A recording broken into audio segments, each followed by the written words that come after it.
I didn't know how much you guys know about Bob and how he got started carving, so I thought I would touch on that because he doesn't really like to talk about himself anyway. Bob and I have been married for 27 years. When we were married for 14 years, he was 34 years old, and he went down to the fair, and there was a guy named Joaquin Quesada carving little bears and eagles down there, and Bob would sit there and watch it, and I was bored to death. But anyway, I kind of told him, I was like, well, you know, we can't really afford a bear. We have 3 kids, and he kind of sat there and he thought for a while. He said, I think I could make one of these. And so he got a log from somebody at Boeing, and where he's working at Boeing, and he made the bear, and he's real excited. And of course, like you guys, took it to work. Look what I did with this log you gave me, and everybody's like, hey, I'll buy one. I'll give you $100 for one of those. And so then he kind of got into doing bears, and after he carved about 3 carvings, and Steve Backus invited him down to the Puyallup hand carving show, and he carved he wasn't sure if it was a crocodile or an alligator till he came home and looked it up in a book, and he's like, okay, I carved a crocodile. and I believe he placed like 7th place or something with it, but he sold it for $700. And he was like, yeah, $700, and this is fun. So we got started, and he kept competing, and back then, Dave Trimko was his biggest competition, I think, him and Conrad Sandoval. Yeah. And back then. And Dave kind of disappeared up to Alaska for a while, so we lucked out there. But anyway, he started winning a lot of the competitions on the West Coast, and then kind of started going around the United States and competing a bit, and then, you know, the Rendezvous came about, and people started noticing him from other countries, and he started getting invited to represent the United States in some other countries, which was a lot of fun for me because I love to travel. And yeah, this all started 14 years ago. I had no idea. He had no idea he had any artistic talent at all. He'd never drawn anything. One time we were out camping, and he found a stick that looked kind of like a snake, and he had his knife, and he sat there and made a head on it. That was about the only thing I ever saw him carve. So we really feel like we've been blessed with all of a sudden discovering that, you know, there's some talent there. This year, when we went over to Germany, they have a German Carvers Walk of Fame that they like to kind of pattern after down in California, the Walk of Fame down there. So when we were over there, the Bonnies and Bob were both presented with a big brass sprocket. The Bonnies for bringing all the, and I'm not sure exactly how it's worded, but for bringing all the world together in carving, you know, all the different countries. They're pretty much the ones that were able to do that. And because of the Bonnies, you know, that's why Bob was able to go out and compete, and they also gave Bob a big sprocket for winning more competitions than anybody in the world. And so this went from, you know, for me, we're married for 14 years, and then over the last 13 years, it's been so exciting to watch him go from carving some really ugly bears to being able to carve some pretty nice things and make a living at it. So anyway, he's going to talk about how he's gone through that and made a living, and I'll give the microphone to him. Thank you. How many of you know that having a spouse is very helpful, it's supportive? Yeah. I learned over the years, and things that you'll probably run into, may or may not. So take from it what you can. It's not gospel, it's just my take on this, all right? So that's just to qualify my speech here, if you want to call it a speech. Some of the guys have asked me if I had bars and chains and stuff. I do have them. I'm not going to push that stuff. That's not what this is about. I have them available. You want to catch me later? Got them. We'll talk about it. I also have these little power gouges. We learned about those last year a little bit. I got a couple left. Anyway, so let's start in. My speech is about diversity in chainsaw sculpture, and what I mean by that is if you decide to be an artist, that's one of the biggest questions I've heard both from carvers and spectators. You've probably heard it yourself. Can you make a living doing this? Yes, you can, and we clearly are here because of that. Diversity in chainsaw carving is basically you have to ask yourself, what kind of carver am I going to be? am I going to be a production carver? There are several avenues. We have the production carver. You can be a competitive carver. You can be a shop owner / reseller, the slow and steady artistic sculptor, and then the exhibition or entertainer. Each of these are basic words that I'm using on that. I mean, by no means there's probably a better take on it, a real fancy 25-cent word you could use, but this is my basic outline. I've played, I think, all of these roles, and I know there's several carvers that I hang out with, Denny, that have done all of these probably at one point in time. You can do one, all, or a few of them, but to make a living, I do believe you really have to focus on a couple or one. Am I right, Denny? I mean, if you're going to be a shop owner, you're going to be a shop owner, the reseller, you can't be running all over the country doing competitions and fairs and festivals and that unless you've got someone there to maintain your shop. There's got to be an income. And it's a fool to run off and leave your shop and let someone else run it and manage your money for you, right? I really believe that.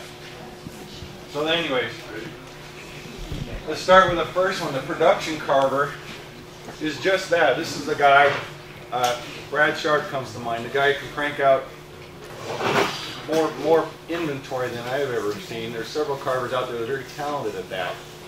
My mindset doesn't work that way, but he makes a really great living, as do several others, producing the cookie cutter product to sell at a wholesale rate to the shop owner reseller. Right? That's his job. He has to get, you find yourself a place to carve. It doesn't have to be big, it doesn't have to be fancy, it just has to be functional. Supply of wood, the raw product to get you going. And then you get involved with the shop owners. Geez, the forum's been a terrific avenue. I know lots of them that ask me they'll ask me once in a while who does wholesale hair, who does wholesale this and that. They want to know who those people are, who those carvers out there. And with the forum and this kind of deal, you can catch up with each other. I know who those people are, and so do you guys. How many of you out there consider yourselves production carvers at this point? Anybody in the room right now? That's so many. Well, Bob, as you well know, even a real talented artist, I get a lot of orders. I do a lot of production stuff. Some of my stuff is strictly commercial stuff. Some of it I consider art. There's a difference. Yeah, absolutely. And and great point. There's a point, like I said, I've played all these roles. There's a point where you got to pay bills, you got to get that mortgage paid or the truck payment. You're going to be a production carver for a day or a week or a month, right? Because you know how to do it. We all can do it. We don't necessarily like it, maybe. But some of us, that's what we love because that's how our brain functions. Everything has to be this way. And there are people, carvers, that they function best that way. The other hand, there's Sasha Sofanov. He's this guy here, the slow and steady artistic personality. He can carve fast, but he doesn't like to do that. Given a month on one sculpture, he makes us all look like a little kid playing with crayons. Just extreme talent. We've had this discussion. My attention span doesn't work that way. 3 days and I'm done. I lose all interest in that sculpture, much to the dismay of my wife.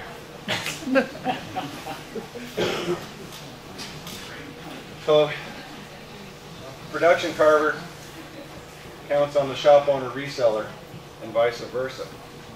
A person can make really good money with no carving talent at all, but you need to know the industry as a shop owner reseller.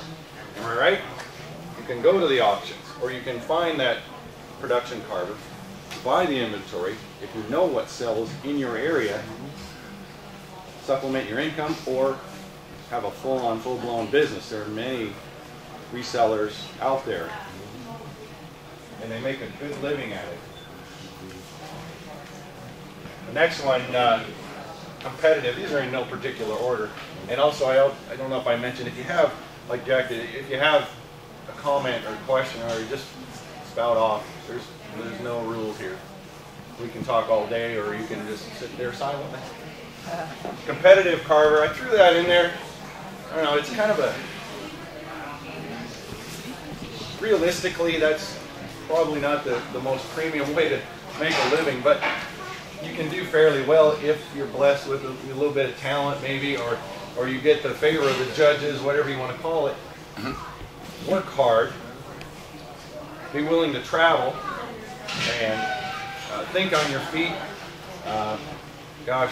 Carving with your mind's eye, this is the Brian Ruth has always taught that. You just have to be able to carve fast without thinking, basically, isn't it, Dave? Yeah. I mean, there's no time for drawing. Guys do it, that's cool, works fine, but I don't. I draw, I use the tip of my bar to scribe lines on my log and I'm gone. And that's just the way it works for me. I don't like to draw, I can't draw. So, you can make fairly decent money in the speed carving events, huh? Some of us, that is their forte. That hour and 15-minute speed carve event, the adrenaline is intense. We're all kind of, what's a good word? We love the attention of that audience that drives us, right? You know all those people are on you, watching you, and they make you just go fast, carve blindly, yet at the same time when you're done, you've got a really beautiful piece of work, typically, to work with or to sell. It also helps you step out of that little comfort zone that we always have of, oh gosh, maybe I shouldn't do this, and you're thinking too much, and you fidget a little bit, you'll spend hours on a sculpture. Geez, if you just get into a couple of speed carve events, it really teaches you how to focus and carve. Take away all that superfluous wood that's in your way of your end result right away. Main event carvers, I consider myself more in that line. I like to do the speed carving, but for me, my love is just to focus on that big, grandiose piece of work. To go in depth with that a little bit, and it helps to, from what I've found, to make something that kind of tells a story or makes you feel something, has a little emotion. The sculpture, in my belief, and what Cindy and I have always kind of looked at it with the judging criteria and whatnot. I wanted to tell a story. I wanted to grab a hold and make you feel something. So if you walk up and look at that sculpture, something has happened. You realize that, or something is about to happen in that sculpture, or it is going on. It's just, it has to have a feeling, and you'll remember that sculpture later. That's, to me, that's a successful sculpture, whether it judges great or not. You know what I'm saying? There's been a lot of events I've been to where I'm really proud of a piece of work that I've done, and it probably didn't get judged really well, and I think, well, geez, they missed it. But again, that's just like this talk, that's a person's opinion. They are a judge, unfortunately, maybe for you, and it made a difference, but that's that one person's opinion on how they viewed the perspective they had on your piece of work. So getting back to this, the main event competitor, speed carving competitor, both, you can make a little bit of cash on them, depending on the venue. I recommend it to anybody to get out there and do some competitions. Step out of your comfort zone, pick up the saw, and just go like the Dickens as fast as you can and see what you can put out. You might surprise yourself. We've talked about the shop owner and reseller a little bit. Does anybody have any questions first of all right now? Any comments? How many extension cords do you have? How many extension cords?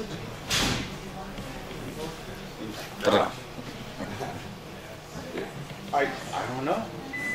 That's a good question, I guess. I have a question. Like I've never been to events in that kind of carving.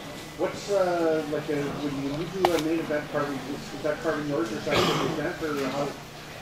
Good question. What he's asking is the sculpture that you make at a competition. When it's all said and done, does it belong to you, or does it stay with the venue? Depends on the venue, right? Some of them, Chetwynd, British Columbia is a good one to think about. Okay, I've competed there. You forfeit that sculpture; it goes to auction. But sometimes they'll pay for your travel. If you go to, I've gone to events in Germany. They give you, I believe it's €800 for showing up. It's paying for your work, whatever you make, ahead of time. Free sport, you get what you make, and you can do with it what you will. That's a good point, because you have to consider that when you're going to go to a competition. What's it going to cost me to get there? Do I have to pay for fuel? Do I have to pay for lodging, food, of course? What do I stand to gain? Possibly looking at the field of competitors out there, where do I stand to possibly place? Worst case scenario, always best way to look at it. If I place 10th, I think I'm. And this, you're going to have to work this out in your own head. Egos get involved maybe, but do I think I can beat these guys and maybe hit 6th place? What's the money going to pay me there? These are things you have to consider if you go into it without using your dollars and cents. Sometimes you're going to get yourself in a hole a little bit. I think it's really smart to go into it that way. Other than that, some of the guys, and it's all right, just go in there and carve and have a good time. If it's close by, it's not an issue. If you're traveling to Europe, it get expensive. Yes? To be like a main event carver, do you typically apply, or do they contact you, or because anybody can't do it, right? Or anybody can do it, absolutely. There are a few events where your entry is juried, possibly. What I mean by that is they want to know what you can do. You have to submit. This year for the Husky Cup, for instance, in Germany, in Malta, Germany, you had to submit an entry for the theme. They give you the data for the theme for the Husky Cup. You have to submit a model or a sketch or something that's going to fit within that theme, and they take all those entries. They're juried. They look at them. And they decide, okay, I think this guy, given their background and their the information they have on that carver, and they know what they can do, and they choose who they're going to bring out to Germany and compete in that event. But to answer your question, most events that I've ever been to, you just need to have a lot of ambition, some saws, some energy. Just get in there and go. I don't know. Jack, have you ever heard of any others out there where you need to have? There aren't many, although I've heard, I guess, Reed Sport for the semi-pros is starting to do a jury selection. Oh, yeah, they have changed it up a bit this year. Is it for the pros too? I don't know. Just semi-pros, from what I understand.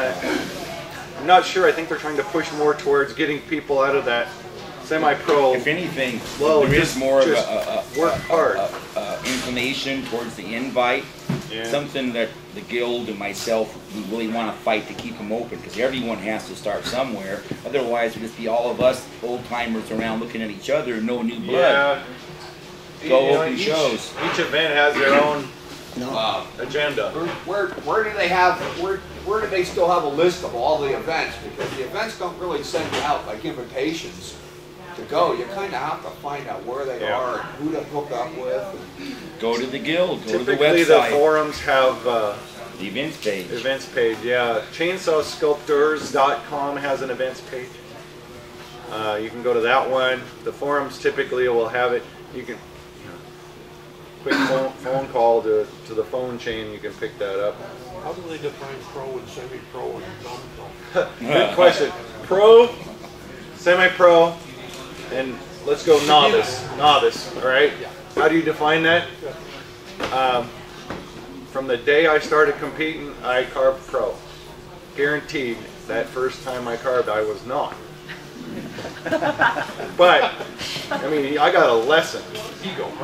No, I just what do you want to, you dumb luck or stupidity? I don't know. Yeah, I'll go pro. Didn't really matter to me because it was just a title at that point, and I didn't know anything about carving really or competing. But you can take a look at the end results of a competition, for instance, I believe. Put it against what you know you can do in the same time frame, and maybe decide there, do I fit in this category, pro, semi-pro, whatever your talents or possibly your ego will allow you to do. I'd like to just follow up a little bit on Dennis's question, because I have gotten it before. In the newsletter, we used to print the whole events list, right? We figured that was a waste of money for the carvers, right? We can get more pictures, more tips and stuff in it.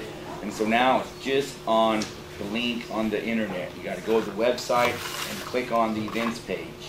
Yeah. I think it's better for the carvers instead of wasting 2 or 3 pages of every newsletter with the information that can be online. I know some of us aren't online, but the vast majority is.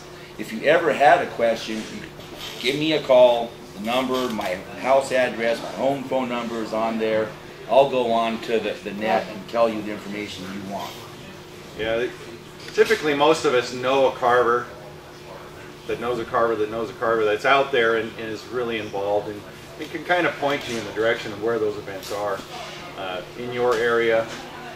Geez, if you want to do one in your area and you've got the business sense to do it, by all means give it a shot.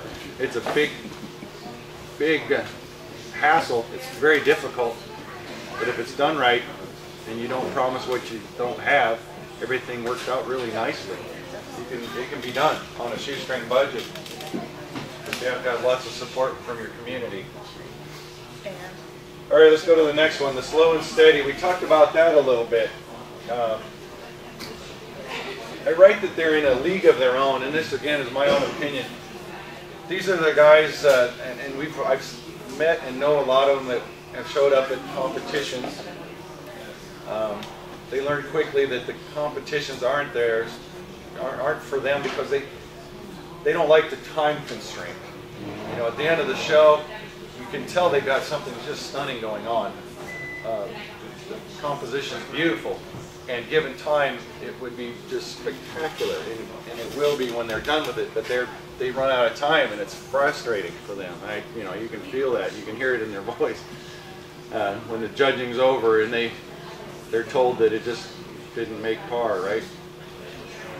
But this is not just a bad thing. This is, I think, something to really keep in mind, that all of us should probably take some time, and I'm probably telling myself more than anybody, take the time and finish something out to near perfection, or perfection, what you consider that.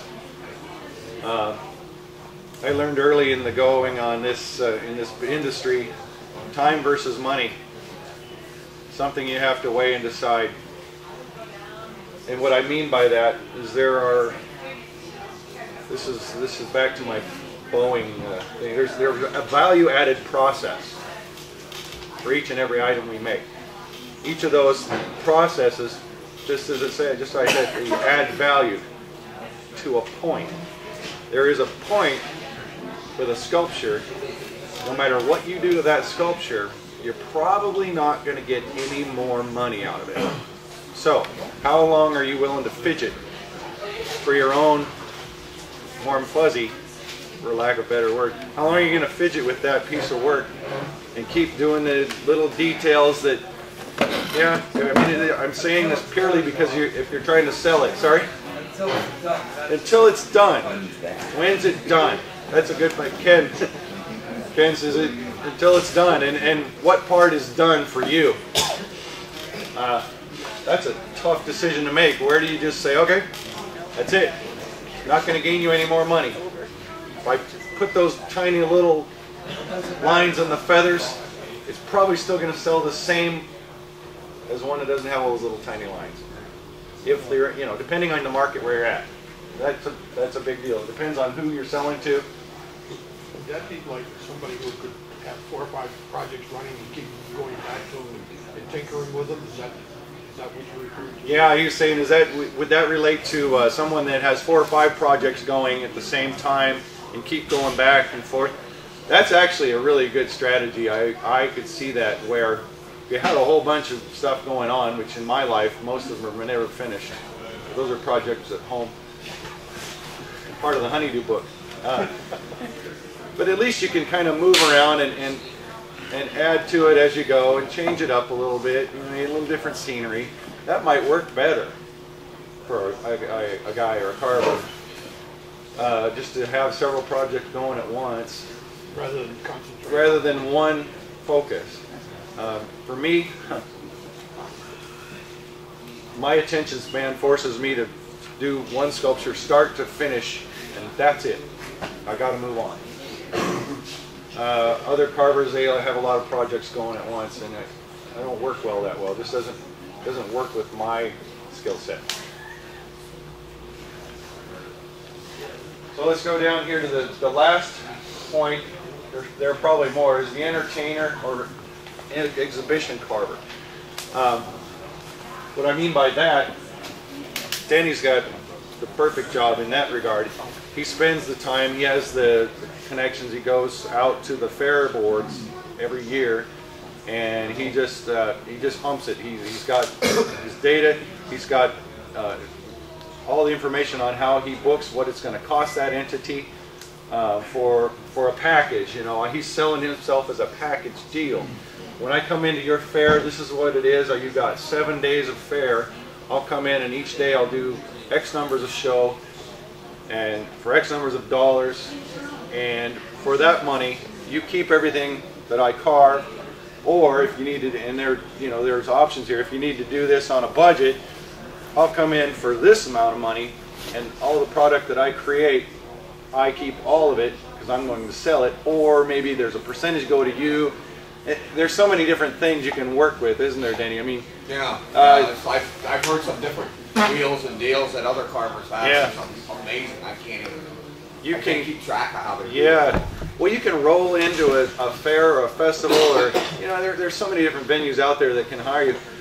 You can roll in with chainsaws and some gas, and that's it.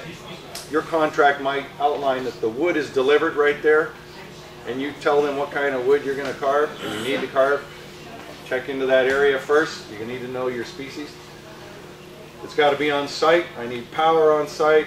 I'll take care of my shelter, my saws, and my insurance and food, right? Or maybe you take care of my hotel. There's so many different things you can put into that. What I would caution you on is don't go in for I hate to use the term starving artist, but there are those guys out there and the gals that are hungry, and you get in there and you think, well, geez, I'll get in there, I'll work for free if they'll let me in. I understand that and I respect that, but I think you're doing yourself in the future and a lot of carvers a disservice. You follow me?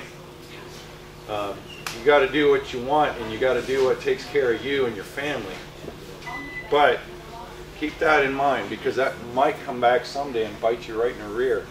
There's a lot of areas that have been really tainted like that. And, we don't have that luxury of those fairs that bid for carvers, and the guys that go out, Bear Hollow, log hoggers, the masters.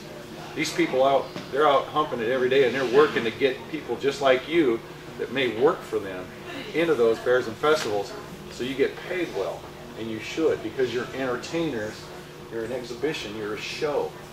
Yeah, Jack. I'd like to add one thing. You might get contacted by a venue and wants you to go.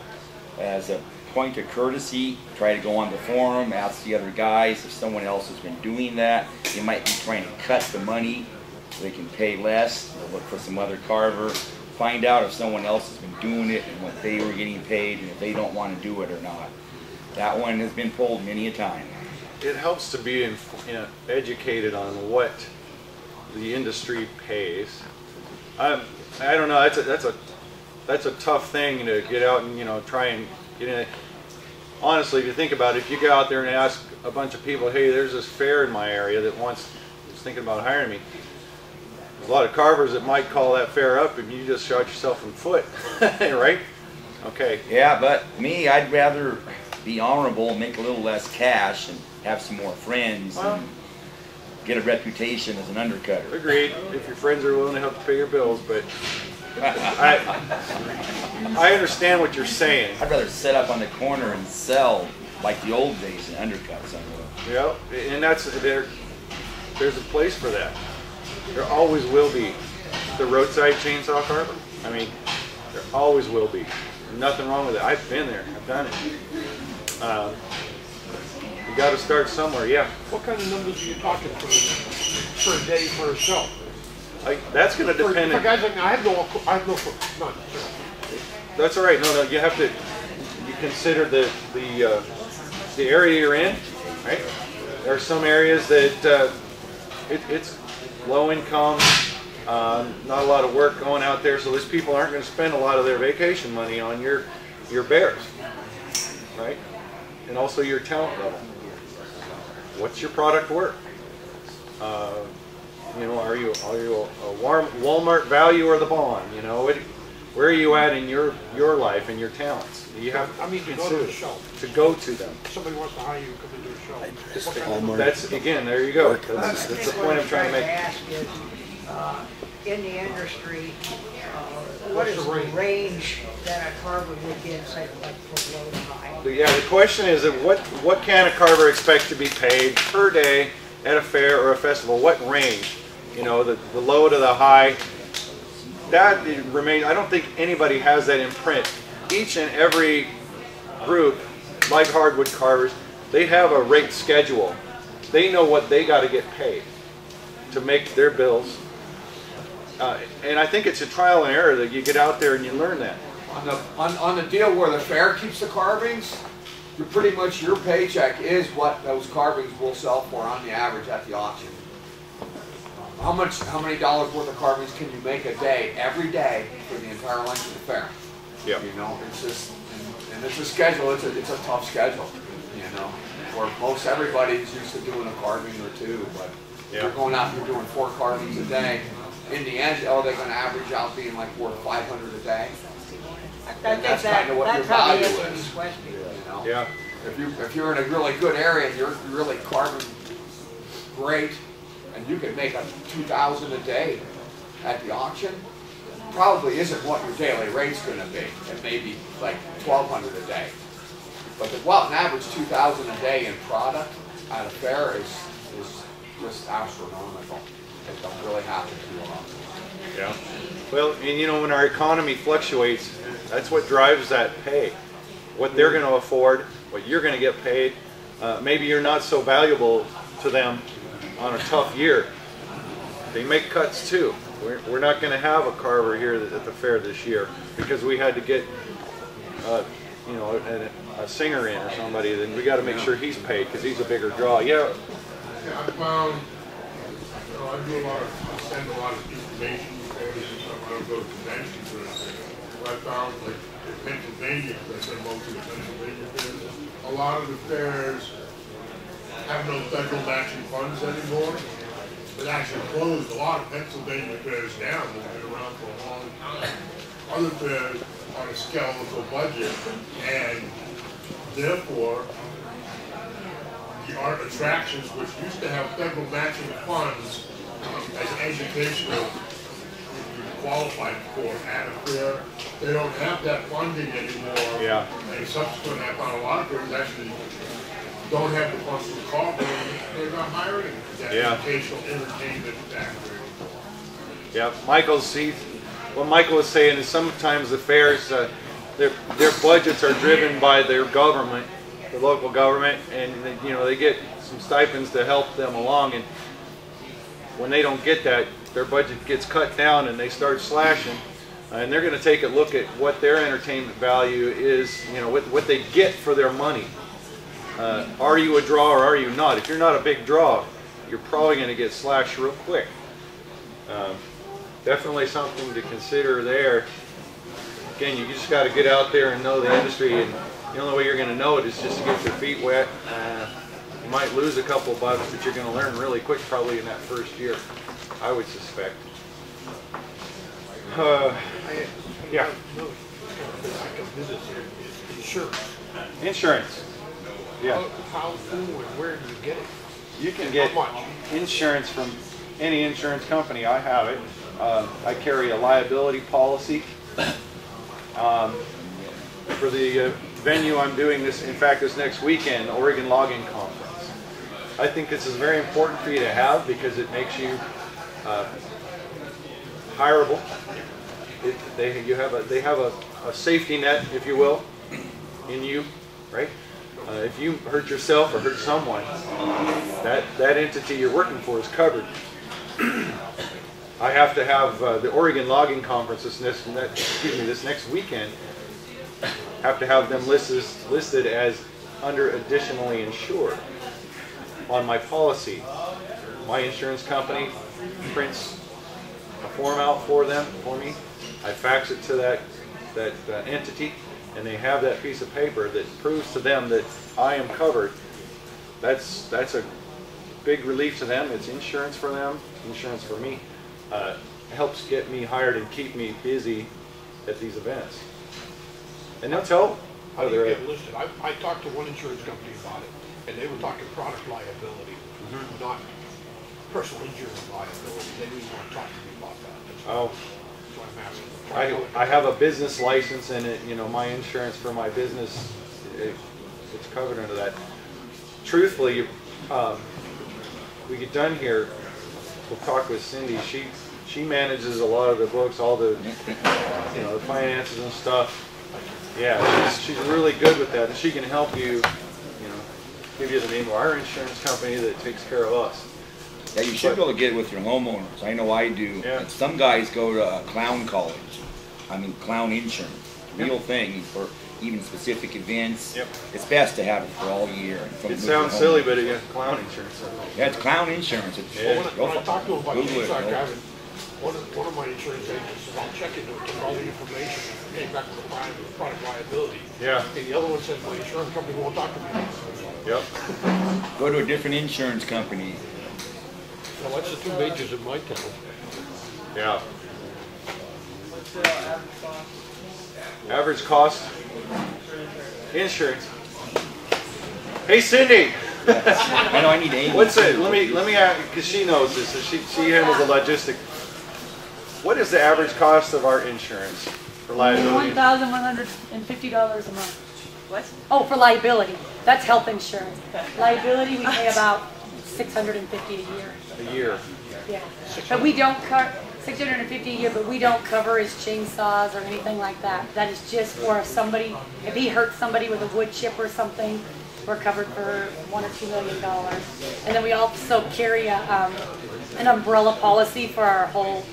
So we got a couple $1 million umbrella policy just in case something happens. You incorporated? We are Limited liability. LLC. But I understand that we're doing. There's been some changes that has happened with that, and I need to look into that because I was talking to another Carver, and they were saying they've set up the rules a little bit differently now, so I need to look into it. So we're limited liability. But we're in the United States, and there's supposed to be a lot of lawsuits. So that's something that really worries me, what he does. And if you own your home or something and you have something, you have nothing to lose, no big deal. But if you have something to lose, if it's something you don't want them to take everything you own. Insurance is just that. It's a necessary evil. Yeah. But if you consider the ramifications and what could happen if you did injure someone or yourself, it's good to have that. Well, it doesn't. The liability insurance doesn't cover yourself. No, I mean. But for health insurance. Health insurance and that. So are you doing your giveaways? I'm gonna do that. Real quick before I forget, if you reach underneath your chair, there are two chairs that have a business card taped underneath.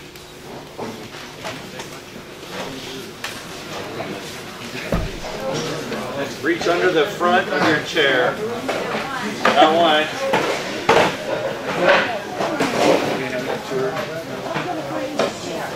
Shouldn't go work. Shouldn't go. just two of my business, yeah, two Did chairs, they find a each of them business have a card? business card Raise of your mine. hand if you got a business card got on your one. chair. Okay, Okay, over you there. get a bar. Michael, did you get it? Alrighty. These are courtesy of Canon and myself. Just a second. Where's the t-shirts I brought? No, you put that in your file. Where's the t-shirts I brought? Did you tell them about the sale of this thing? I did, yeah. Oh, okay. And then, It was just 2 cards I put up. I put in the t-shirts. So you can just... oh, I just got it almost out here. And then, since Bob's sponsored by Echo, we had a few t-shirts, so I'm just going to throw them into the crowd, and whoever gets them, My gets them. steel sponsor would kill me if I put that on. Sorry. Oh.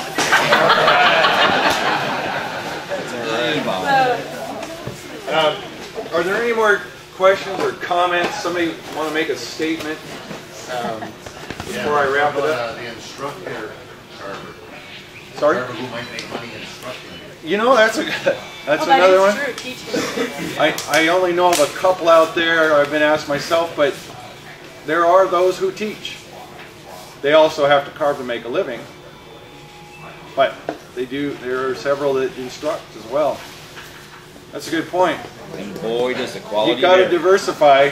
The whole point is, and broaden your horizons to make money when times are slow. Cindy brought this up. I have a skid steer, a Bobcat, right? I have been known in slow times, seriously, to clean horse stalls with my Bobcat when times are slow. Since you've been carving, Bob? Oh yeah. Oh yeah. See, and I went back to real jobs. Tell you since what, I went crazy. you know what? I don't know if people really think that, you know, I get to do all this big grandiose stuff day to day, all this blah blah blah. No. Rarely. I mean, very rarely. My job typically consists of going to my shop every day and making something just like you guys that I think is going to sell.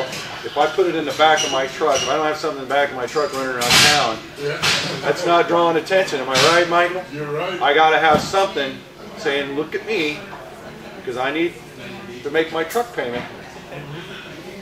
The only time I get to make really fun, cool, awesome stuff is typically at a competition.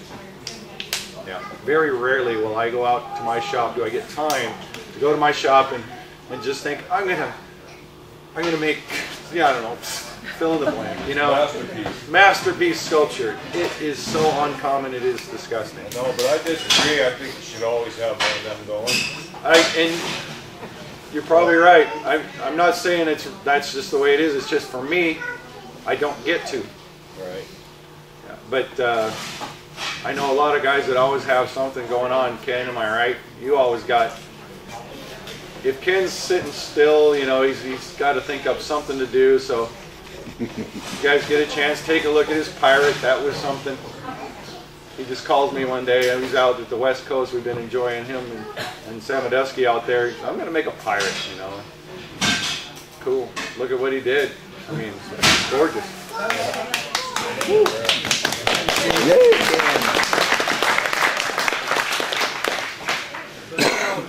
Run a shop in the house or, you know, close to home dedicated spot.